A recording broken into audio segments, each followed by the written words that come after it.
Chapter 31. Everything. Kei was obsessed with everything. His hands were everywhere, squeezing Shoyo's ass, gripping his back. There were way too many clothes. He pulled away, his eyes dark with lust. Let's take this inside. Shoyo grabbed Kei's shirt and pulled him back.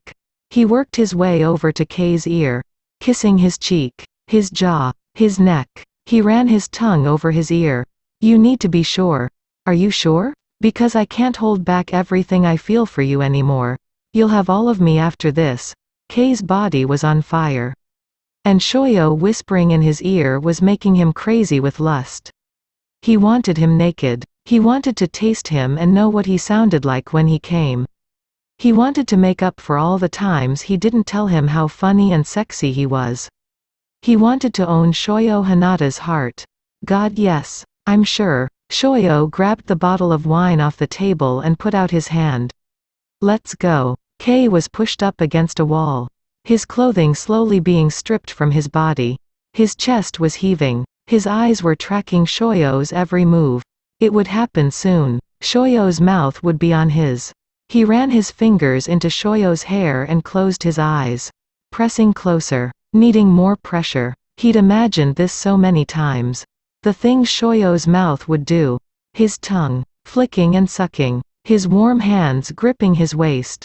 Like they were right now.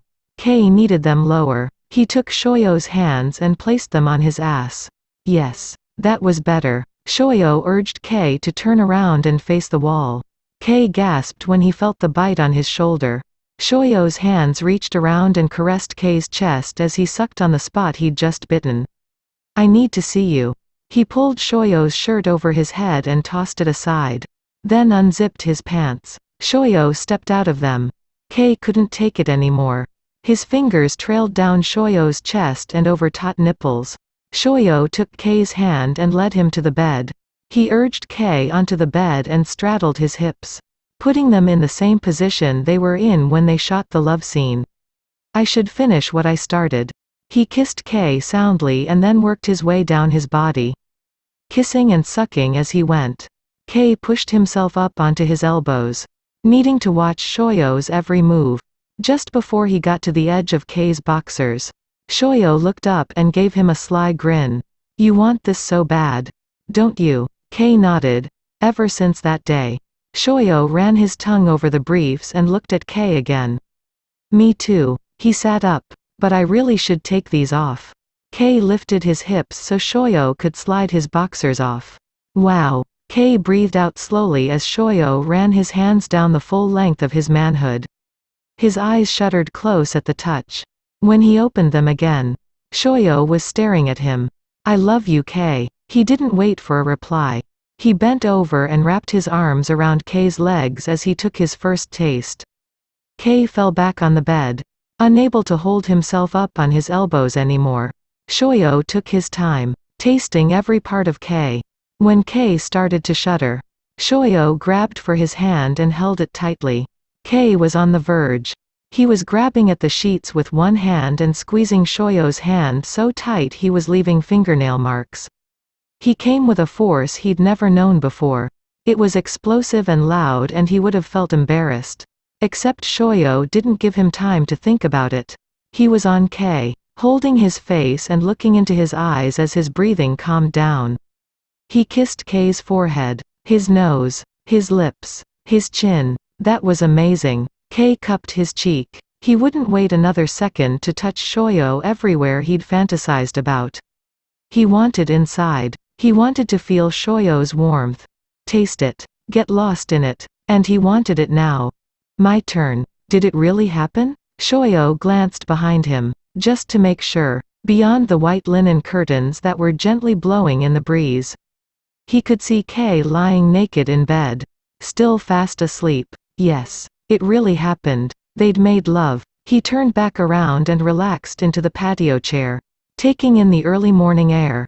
The birds were out in full force, singing their morning songs. It was a perfect moment.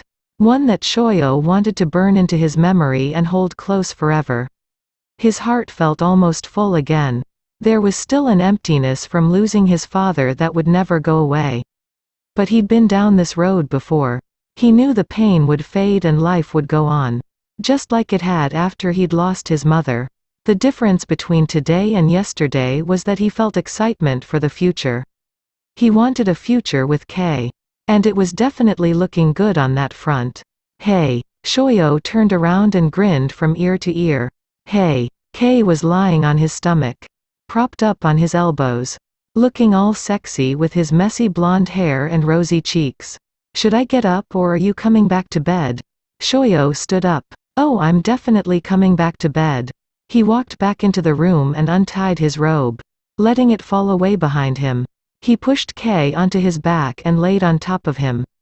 Good morning, beautiful. Good morning. Kei ran his hands down Shoyo's back and wrapped his arms around him. Holding him close, Shoyo gently placed a kiss on his nose and cheeks.